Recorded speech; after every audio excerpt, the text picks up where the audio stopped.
Hi hello ಎಲ್ಲರಿಗೂ ನಮಸ್ಕಾರ. ನಾನು ನಿಮ್ಮ ಅನಾಮಿಕಾ ಅನು. ಅಭಿವ್ಯಕ್ತಿ ಕಥಾಲೋಕಕ್ಕೆ ಸ್ವಾಗತ. ಅನುಬಂಧ ಕಥೆಯ 38ನೇ ಅಧ್ಯಾಯವನ್ನು ಶುರು ಮಾಡೋಣ.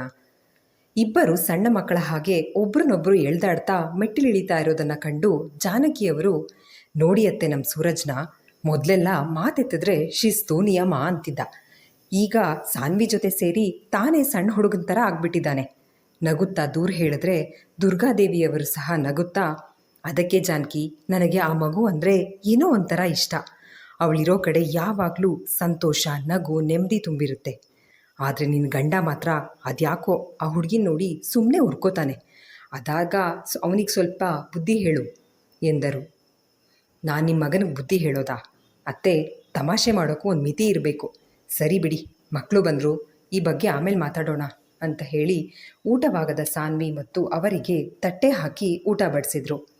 ಅಜ್ಜಿ ಅತ್ತೆ ಜೊತೆ ಹರಡ್ತಾ ಊಟ ಮಾಡ್ತಾ ಇದ್ದ ಸಾನ್ವಿ ಕೈಯಿಂದ ತನ್ನ ಹೊಟ್ಟೆ ತುಂಬಿಲ್ಲ ಅಂತ ಮತ್ತು ಒಂದೆರಡು ತುತ್ತು ತಿನ್ನಿಸ್ಕೊಂಡ ಸೂರಜ್ನ ಕಂಡು ಅಲ್ಲೇ ಸೋಫಾದಲ್ಲೇ ಕೂತಿದ್ದ ನೀರಜ್ ಹಲ್ಲು ಕಡಿದ. ಸಾನು ನನ್ನವಳು ಕಣೋ, ಅದು ಹೇಗೆ ನೀನವಳ ಜೊತೆ ಅಷ್ಟು ಸಲಿಗೆಯಿಂದ ಇರ್ತೀಯಾ? ಇರಲಿ, ನಾನಿನ ಮೇಲೆ ಇಲ್ಲೇ ಇರ್ತೀನಲ್ಲ ಎಂದು ಮನದಲ್ಲೇ ಮಾತನಾಡಿಕೊಂಡು ಎದ್ದು ಬಿರುಸಾಗಿ ಮನೆ ಹೊರಗೆ ನಡೆದುಬಿಟ್ಟ. ಇದ್ಯಾವುದರ ಕಡೆಗೂ ಗಮನ ಕೊಡದ ಸಾನ್ವಿ ಟೇಬಲ್ ಕ್ಲೀನ್ ಮಾಡಿ ಅಡುಗೆ ಮನೆನ ಸ್ವಚ್ಛಗೊಳಿಸಿ ಸೂರಜ್ಗೆ ಹಾಲು ಬಿಸಿ ಮಾಡಿಕೊಂಡು ರೂಮಿಗೆ ಹೋಗಿ ನೋಡಲು ಅವನಾಗಲೇ ಮುಸುಕೆಳೆದು ಮಲಗಿಬಿಟ್ಟಿದ್ದ. ಬಟ್ಟೆ ಬದಲಾಯಿಸಿ ಬಂದ ಸಾನ್ವಿ ಅವನ ಪಕ್ಕ ಮಲಗಿ ಮೆಲ್ಲನೆ ಅವನ ಹೊದಿಕೆಯೊಳಗೆ ತಾನು ನುಸುಳಿಕೊಂಡು, ಅವತ್ತೊಂದಿನ ನಿನಗೇನು ಬೇಕಾದರೂ ನಾನು ಕೇಳು, ಹಿಂಜರಿಕೆ ಬೇಡ ಅಂತ ಅಂದಿದ್ರಲ್ಲ, ಅದು ನಿಜವಾಗ್ಲೂ ಹೇಳಿದ್ದ ಸೂರಿ? ಅವನ ಕಿವಿಯಲ್ಲಿ ಕೇಳಿದ ಪ್ರಶ್ನೆಗೆ ಸಣ್ಣದಾಗಿ ತಲೆ ಆಡಿಸಿದ ಸೂರಜ್ಗೆ, ನನಗೆ ನಿಮ್ಮ ಜೆರಾಕ್ಸ್ ಕಾಪಿ ಬೇಕು, ಕೊಡ್ತೀರಾ ಎಂದಳು. ಸಾನ್ವಿ ಮಾತು ಕೇಳಿ ಕಣ್ಣರಳಿಸಿದ ಸೂರಜ್, ಸಾನ್ವಿ ನಿಜವಾಗ್ಲೂ? ಸೂರಜ್ ಪ್ರಶ್ನೆಗೆ ನಾಚಿದ ಸಾನ್ವಿ ಹೌದು ಎಂಬಂತೆ ತಾನೇ ಮುಂದುವರೆದು ಅವನ ಅಧರಕ್ಕೆ ಮುತ್ತಿಟ್ಟರೆ ಸ್ವರ್ಗವೇ ಧರೆಗಿಳಿದು ಬಂದಂತಾಗಿತ್ತು ಸೂರಜ್ಗೆ. ಕನ್ನಡಿ ಮುಂದೆ ನಿಂತು ಆಫೀಸ್ಗೆ ಹೋಗೋದಕ್ಕೆ ತಯಾರಾಗ್ತಾ ಇದ್ದ ಸಾನ್ವಿ ಮುಖ ತುಂಬಿಸ್ಕೊಂಡು ಸೂರಜ್ಗೆ ಮನಸ್ಸಿನಲ್ಲೇ ಸಹಸ್ರನಾಮ ಮಾಡ್ತಿದ್ಲು. ತಿಳಿ ಹಳದಿ ಬಣ್ಣದ ಸೀರೆ ಉಟ್ಟು ಸರಳ ಮೇಕಪ್ ಮಾಡಿಕೊಂಡ ಸಾನ್ವಿ ತನ್ನ ಸೊಂಪಾದ ಗುಂಗುರು ಕೂದಲಿಗೆ ಕ್ಲಿಪ್ ಹಾಕಿ ಪಿಟಿ ಪಿಟಿ ಅಂತ ತುಟಿ ಆಡಿಸ್ತಾ ಇದ್ರೂ ಒಂದು ಸ್ವರ ಹೊರಗೆ ಬರ್ತಿಲ್ಲ. ಸೂರಜ್ನ ಬೈಗುಳವೆಲ್ಲ ಮನದಲ್ಲೇ ನಡೀತಾ ಇತ್ತು.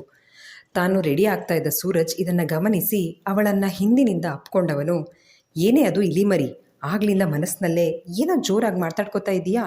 ನನಗೂ ಸ್ವಲ್ಪ ಹೇಳೆ, ಏನಂತ? ಕೇಳಿ ಈ ಜೀವನ ಪಾವನ ಮಾಡ್ಕೋತೀನಿ ಎಂದ. ಪಾವನ ಮಾಡ್ಕೋಬೇಕಾ? ಸುಮ್ಮನೆ ನಡೀರಿ ಇಲ್ಲಿಂದ ಎಂದವಳು ಅವನೆಡೆಗೆ ತಿರುಗಿ ಅವನನ್ನು ಹಿಂದಕ್ಕೆ ತಳ್ಳುತ್ತಾ, ನೋಡ್ ಸೂರಿ, ಮೊದಲೇ ನನಗೆ ತಲೆ ಕೆಟ್ಟಿದೆ. ನನ್ನಿಂದ ದೂರ ಇದ್ದರೆ ಸರಿ, ಇಲ್ಲ ಅಂದರೆ ಸಿಕ್ಕಿದ್ದು ತಗೊಂಡು 4 ಬಾರಿಸ್ತೀನಿ ಅಷ್ಟೇ. ಥೂ, ಎಂಥ ಅನ್ರೊಮ್ಯಾಂಟಿಕ್ ಗಂಡ ಸಿಕ್ತ ನನಗೆ. ರಾತ್ರಿ ನಾನೇ ನಾಚಿಕೆ ಬಿಟ್ಟು ನಿಮ್ಗೆ ಹತ್ರ ಆಗಬೇಕು ಅಂತ ನಾನೇ ಮೊದಲು ಮುತ್ತು ಕೊಟ್ಟರೆ, ಅಯ್ಯೋ ನನ್ನ ಹೆಂಡತಿಗೆ ಇಷ್ಟೊಂದು ಒಳ್ಳೆ ಬುದ್ಧಿನ, ಅದು ಯಾವ ದೇವ್ರು ಕೊಟ್ಟ ಅಂತ ನಾಟಕದ ಮಾತಾಡಿ ಇನ್ನೇನು ಮುಂದುವರಿಬೇಕು. ಅದು ಯಾರದ್ದೋ ಅರ್ಜೆಂಟ್ ಕಾಲ್ ಬಂತು ಅಂತ ಎದ್ದೋದ ಮಹಾನುಭಾವ ಬೆಳಗ್ಗೆವರೆಗೂ ಪತ್ತೇನೇ ಇಲ್ಲ. ಈಗ ಬಂದುಬಿಟ್ರು ದೊಡ್ಡದಾಗಿ ಅಪ್ಕೊಳ್ಳೋದಕ್ಕೆ. ಓಯ್ ಸೂರಿ, ನನಗಿಂತ ಅರ್ಜೆಂಟ್ ಕೆಲಸ ಏನಿತ್ತು ನಿಮಗೆ?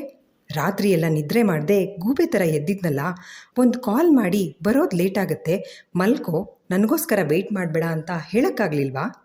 ನನ್ನ ಇಷ್ಟೊಂದು ಇಗ್ನೋರ್ ಮಾಡಿದ್ರೂ ನಾನು ಸುಮ್ಮನೆ ಇರ್ತೀನಿ ಅಂತ ಅಂದ್ಕೊಂಡ್ರಾ? ಚಾನ್ಸೇ ಇಲ್ಲ. ಇದಕ್ಕೆ ಪನಿಷ್ಮೆಂಟ್ ಆಗಲೇಬೇಕು.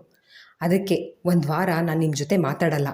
ಹಾಗೆ ನೀವು ಅಷ್ಟೇ, ನನಗೆ ಮುತ್ತು ಕೊಡೋದು, ಹೀಗೆ ಹತ್ರ ಬರೋದು, ತಬ್ಕೊಳ್ಳೋದು ಇದೆಲ್ಲ ಮಾಡೋ ಹಾಗಿಲ್ಲ. ಹಾಗೆ ಯಾರ ಹತ್ರ ಆದರೂ ನನ್ನ ಚೈಲ್ಡು ಗೀಲ್ಡು ಅಂತ ಕರೆದ್ರೆ ಈ ಸೂರಿನ ಪೂರಿ ಥರ ಊದೋ ಹಾಗೆ ಚೆಚ್ಚಾಕ್ತೀನಿ. ಈಗ ನಾನು ಕೆಳಗಡೆ ಹೋಗ್ತೀನಿ, ಬಾಯ್ ಎಂದು ಗದರುತ್ತಾ ಹೋದ ಹುಡುಗಿಯನ್ನು ನೋಡುತ್ತಾ ಹಾಸಿಗೆಯಲ್ಲಿ ಕುಸಿದು ಕೂತ ಸೂರಜ್. ಇಷ್ಟು ಮುದ್ದಾದ ಹುಡುಗಿ ಸಿಕ್ಲು ಅಂತ ಖುಷಿ ಪಡಬೇಕಾ ಅಥವಾ ಬಾಯ್ ಬಡ್ಕಿ ಅಂತ ಬೇಸರ ಮಾಡ್ಕೋಬೇಕಾ ಗೊತ್ತಾಗ್ತಾ ಇಲ್ಲ. ಅಷ್ಟಕ್ಕೂ ಅವತ್ತು ಅತ್ತೆ ಮನೆಯಲ್ಲಿ ನನ್ನ ಮೇಲೆ ಅಟ್ಯಾಕ್ ಮಾಡಿದ್ದು ಯಾರು ಅಂತ ಗೊತ್ತಾಯಿತು. ಈಗಲೇ ಬಾ ಅಂತ ನನ್ನ ಫ್ರೆಂಡ್ ಫೋನ್ ಮಾಡಿದ್ದಕ್ಕೆ ತಾನೇ ನಾನು ಹೋಗಿದ್ದು. ಪಾಪ ಪುಟ್ಟ ಹುಡುಗಿ, ಈ ವಿಷಯ ತಿಳಿದ್ರೆ ಹೆದರ್ಕೋತಾಳೆ ಅಂತ ವಿಷಯ ಮುಚ್ಚಿಟ್ರೆ ನನಗೇ ರೋಪಾಗ್ತಾಳೆ. ಅಬ್ಬಾ, ಎಂಥ ಕುಳ್ಳಿ ಇವಳು.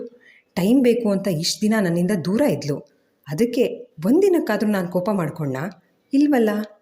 ಅದೇಗೆ ನನ್ನ ಕೆಲಸ ಅಂತ ಒಂದಿನ ದೂರ ಇದ್ದೆ ಅಂತ ಅದೆಷ್ಟು ಮಾತಾಡ್ತಾಳೆ. ಛೇ, ಎಂಥ ಬ್ಯಾಡ್ ಟೈಮ್ ಸೂರಜ್ ನಿಂದು. ಹೆಂಡತಿ ಒಲಿದು ಹತ್ರ ಬಂದ ದಿನಾನೇ ಆ ಕಳ್ಳನ ಮಗ ನನ್ನ ಫ್ರೆಂಡು ಫೋನ್ ಮಾಡಬೇಕಾಗಿತ್ತಾ? ಇರಲಿ, ಈ ಸುಂಡಿಲಿ ಕೋಪನೂ ಒಂಥರ ಚೆನ್ನಾಗಿರುತ್ತೆ. ಇವಳು ಮನ ಒಲಿಸ್ಕೊಳ್ಳೋಣ ಅನ್ನೋದು ಹೇಗೆ ಅಂತ ನನಗೆ ಚೆನ್ನಾಗಿ ಗೊತ್ತು. ಇವತ್ತು ರಾತ್ರಿ ಅವಳಿಗೆ ಒಂದು ಸರ್ಪ್ರೈಸ್ ಕೊಡ್ತೀನಿ. ಆಗ ಅವಳಿಗೆ ಕೋಪ ತಾಪ ಎಲ್ಲ ಕರಗಿ ಹೋಗುತ್ತೆ ಯೋಚಿಸಿಕೊಂಡೇ ತನ್ನ ಬ್ಲೇಸರ್ ಹಿಡಿದು ಮೆಟ್ಟಿಲಿಳಿದು ಹೋದ ಸೂರಜ್. ಲಿವಿಂಗ್ ರೂಮ್ನಲ್ಲಿ ತನ್ನ ಪರಿವಾರದವರಲ್ಲದೆ ಲಾಯರ್ ಬಂದಿರೋದನ್ನು ಕಂಡವನು, ಅಪ್ಪ ಇದೇನು ಮನೆಗೆ ಲಾಯರ್ ಬಂದಿದ್ದಾರೆ, ಅದು ಇಷ್ಟು ಬೆಳಗ್ಗೆನೆ, ಏನಾದರೂ ಸಮಸ್ಯೆನಾ ಎಂದ. ಸದ್ಯ ಬಂದ್ಯಾ ಸೂರಜ್, ನಿನಗೆ ಕಾಯ್ತಾ ಇದ್ವಿ. ಅಮ್ಮ ಏರ್ಪೋರ್ಟ್ ರೋಡ್ನಲ್ಲಿ ವರ್ಮಾ ಪರಿವಾರಕ್ಕೆ ಸೇರಿದ 100 ಎಕರೆ ಜಮೀನನ್ನು ಅಪ್ಪ ನಿಮ್ಮ ಮಗಳು ಅಂದರೆ ನನ್ನ ತಂಗಿ ಹೆಸರಿಗೆ ಮಾಡಿದರು. ಆದರೆ ಅವಳು ಮನೆ ಬಿಟ್ಟು ಹೋಗಿ ತುಂಬ ವರ್ಷ ಆಗೋಯ್ತು. ಅವತ್ತು ಮನೆ ಬಿಟ್ಟು ಹೋದವಳು ಇವತ್ತಿನವರೆಗೂ ಪತ್ತೇನೇ ಇಲ್ಲ. ನಾನು ಎಲ್ಲ ಕಡೆ ಅವಳನ್ನು ಹುಡುಕಿಸ್ದೆ, ಎಲ್ಲೂ ಅವಳು ಸುಳಿವಿಲ್ಲ. ಕೊನೆಗೆ ಪೊಲೀಸ್ಗೆ ಕಂಪ್ಲೇಂಟ್ ಕೊಟ್ಟಿದ್ದೆ. ಆದರೆ ಅವ್ರಿಗೂ ಅವಳು ಎಲ್ಲೂ ಸಿಗದೆ ಮಧುಮತಿ ಬದುಕಿರೋದೇ ಡೌಟ್ ಅಂತ ಸ್ಟೇಟ್ಮೆಂಟ್ ಕೊಟ್ಟಿದ್ದಾರೆ. ಇದೇ ರಿಪೋರ್ಟ್ ಇಟ್ಕೊಂಡು ಅವಳ ಹೆಸರಿನಲ್ಲಿರೋ ಜಾಗನ ನಾವು ನಮ್ಮ ಹೆಸರಿಗೆ ಮಾಡಿಸ್ಕೊಳ್ಬಹುದು. ಇದಕ್ಕೆ ನಿನ್ನ ಒಪ್ಪಿಗೆ ಬೇಕಷ್ಟೆ ಎಂದರು. ದೇವರಾಜ್ ಅವರ ಮಾತು ಕೇಳುತ್ತಿದ್ದಂತೆ ಭಾವುಕರಾದ ದುರ್ಗಾದೇವಿ ಕಣ್ಣೀರು ಹಾಕ್ತಾ, ಯಾಕಪ್ಪ ದೇವು ನಿನಗಿಷ್ಟು ಕೆಟ್ಟ ಬುದ್ಧಿ? ಯಾವಾಗ ನೋಡಿದ್ರೂ ನನ್ನ ಮಗಳ ಸಾವನ್ನೇ ಬಯಸ್ತಾ ಇದ್ದೀಯಲ್ಲ? ಅವಳು ನನಗೆ ಮಗಳಾದರೆ ನಿನಗೆ ತಂಗಿ ಕಣಪ್ಪ. ಅವಳ ಹೆಸರಿನಲ್ಲಿ ನಿನ್ನ ತಂದೆ ಅದೊಂದೇ ಆಸ್ತಿ ಬಿಟ್ಟು ಹೋಗಿರೋದು. ಅದು ಬಿಟ್ಟು ಇನ್ನೆಲ್ಲಾನು ನಿನಗೆ ಕೊಟ್ಟಿಲ್ವಾ? ಸರಿ, ನಿನಗೆ ಆ ಜಾಗ ಬೇಕೇ ಬೇಕು ಅಂದರೆ ತಗೋ, ಆದರೆ ಅದು ನಾನು ಸತ್ತ ಮೇಲಷ್ಟೇ.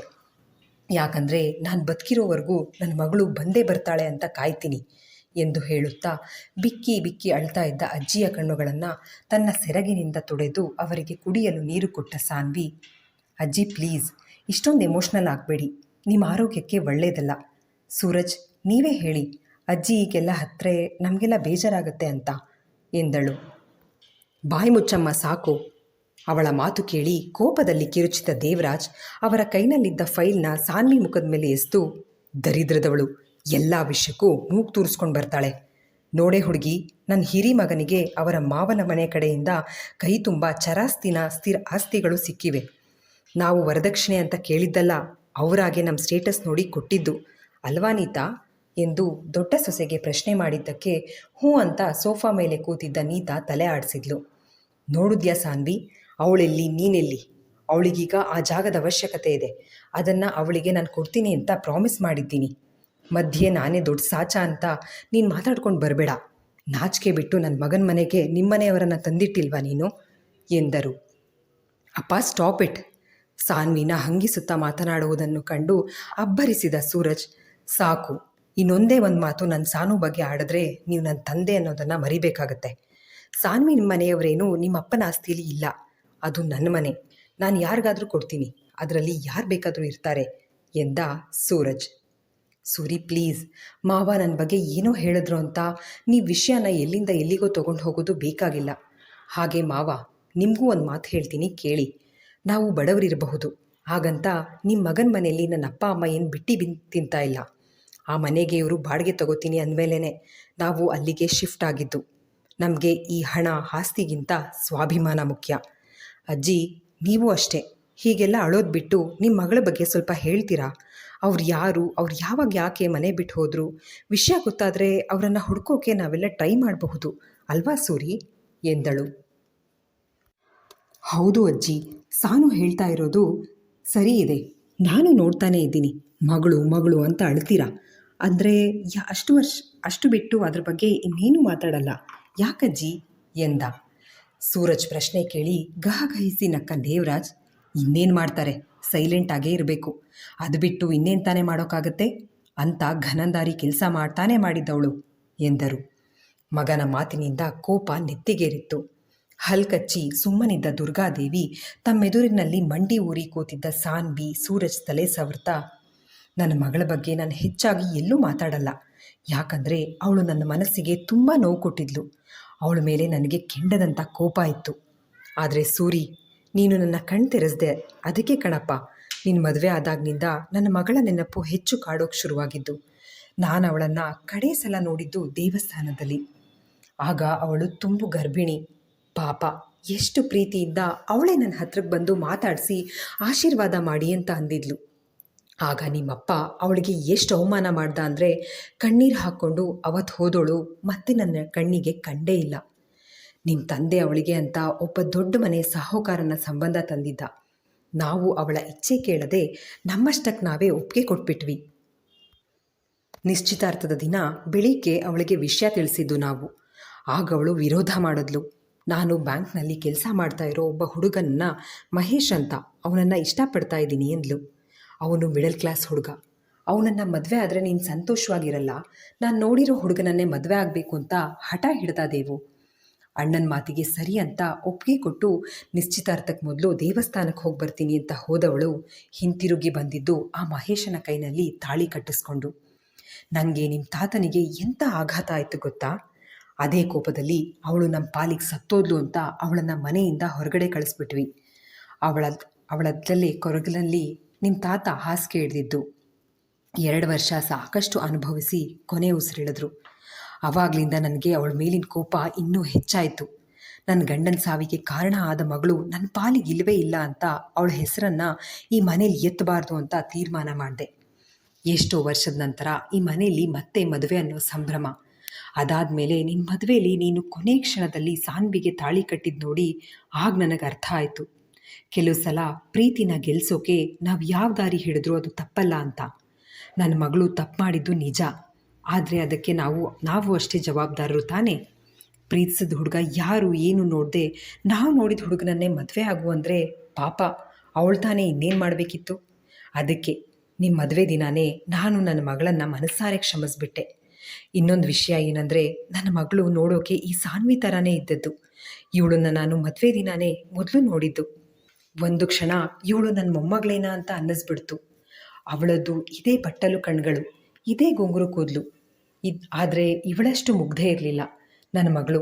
ಸ್ವಲ್ಪ ಬಾಯಿ ಜೋರು, ಜಗಳಗಂಟಿ ಎಂದು ಹೇಳಿ ಸಾನ್ವಿ ಹಣೆಗೆ ಮುತ್ತಿಟ್ಟಾಗ ಸೂರಜ್ ಹೆಂಡತಿ ಕಡೆ ನೋಡ್ತಾ, ಇವಳು ಮುಗ್ಧೇನಾ? ಇದು ದೊಡ್ಡ ಬಾಯಿ ಬಡ್ಕಿನೇ. ಆದರೆ ಎಲ್ಲ ಸ್ಕೋಪ್ ನನ್ನ ಮುಂದೆ ಮಾತ್ರ ತೋರಿಸೋದು. ಬೇರೆ ಯಾರೇ ಜೋರು ಮಾಡಿದ್ರೂ ಕುಯ್ ಕುಯ್ ಅಂತ ಮೂಲೆ ಸೇರ್ತಾಳೆ. ನಿನ್ನೆ ನೋಡಲಿಲ್ವಾ ಇವಳು ಮಾವ ಅದೇನೋ ಹೇಳ್ದ ಅಂತ ಗುಳೋ ಅಂದಿದ್ದನ. ಮನದಲ್ಲೇ ಹೇಳಿಕೊಂಡ ಸೂರಜ್ ಕಡೆಗೆ ನೋಡಿದ ಸಾನ್ವಿ ಮೂತಿ ಸೊಟ್ಟ ಮಾಡಿ ಅವನನ್ನು ಅಣಕಿಸುತ್ತಾ ಅಜ್ಜಿ ಮಡಿಲಲ್ಲಿ ತಲೆ ಇರಿಸಿದ್ಲು. ಅಜ್ಜಿ, ನಿಮ್ಮ ಮಗಳು ನೋಡೋಕೆ ನನ್ನ ಹಾಗೆ ಇದ್ರಾ ನಿಜವಾಗ್ಲೂ? ಸಾನ್ವಿಗೆ ಅಜ್ಜಿ ಮಾತು ಕೇಳಿ ಅದೇನೋ ಖುಷಿ ಆಗ್ಬಿಟ್ಟಿತ್ತು. ಇದೇ ಮೊದಲ ಬಾರಿಗೆ ಹೀಗೆ ಅವಳ ಹೋಲಿಕೆ ಮಾಡಿ ಯಾರಾದರೂ ಮಾತಾಡಿದ್ದು. ಇದಕ್ಕೆ ಮೊದಲು ಸಾನ್ವಿ ಅವಳ ತಂದೆಗೂ ಹೋಲಿಕೆ ಇಲ್ಲ, ತಾಯಿಗೂ ಹೋಲಿಕೆ ಇಲ್ಲ ಅಂತ ಹೇಳ್ತಾ ಇದ್ದವರೇ ಹೆಚ್ಚು. ನವಿಲು ಕುಣಿಯೋದನ್ನು ನೋಡಿ ಕೆಂಬೂತ ಪುಕ್ಕ ತೆರ್ಕೊಂತಂತೆ. ಹಾಗೆ ನಿನ್ನನ್ನು ನನ್ನ ತಂಗಿಗೆ ಹೋಲಿಸಿದ ಮಾತ್ರಕ್ಕೆ ನಿನಗೇನು ಅವಳಿಗಿರುವ ಅಂತಸ್ತು ಬಂದುಬಿಡಲ್ಲ, ತಿಳಿತಾ ಸಾನ್ವಿ? ದೇವರಾಜ್ಗೆ ಸಾನ್ವಿಯ ಪ್ರತಿ ಮಾತು ಕಿರಿಕಿರಿ ಉಂಟು ಮಾಡುತ್ತೆ. ಹಾಗಂತ ಗದರಿ ಅವಳ ಬಾಯಿ ಮುಚ್ಚಿಸೋಕ್ಕೂ ಆಗಲ್ಲ. ಸೂರಜ್ ಅದಕ್ಕೆ ಅವಕಾಶ ಕೂಡ ಕೊಡಲ್ಲ. ಆದರೆ ಅವರ ಸಹನೆಯ ಕಟ್ಟೆ ಅವಾಗವಾಗ ಒಡೆದು ಹೋಗಿ ಹೀಗೆಲ್ಲ ಕೊಂಕು ಮಾತು ನಿರಾಯಾಸವಾಗಿ ಅವರ ಬಾಯಿಂದ ಹೊರಬೀಳುತ್ತೆ. ಹಾಗಂತ ಅವರೇನೇ ಅಂದರೂ ಅಳೋ ಹುಡುಗಿಯಲ್ಲ ಸಾನ್ವಿ. ಮಾವನ ಮಾತಿಗೆ ತಕ್ಕ ಉತ್ತರ ಕೊಟ್ಟು ಅವರ ಬಾಯಿ ಮುಚ್ಚಿಸ್ತಾಳೆ. ಇಲ್ಲಿಗೆ ಈ ಸಂಚಿಕೆ ಮುಕ್ತಾಯವಾಯಿತು. ಸಂಚಿಕೆ ನಿಮ್ಮೆಲ್ಲರಿಗೂ ಇಷ್ಟವಾಗಿದೆ ಅಂತ ಭಾವಿಸ್ತೇನೆ. ದಯವಿಟ್ಟು ನಿಮ್ಮ ಅನಿಸಿಕೆ ಅಭಿಪ್ರಾಯಗಳನ್ನು ಕಮೆಂಟ್ ಸೆಕ್ಷನ್ನಲ್ಲಿ ಹಂಚ್ಕೊಳ್ಳೋದನ್ನು ಮರಿಬೇಡಿ. ಧನ್ಯವಾದಗಳು.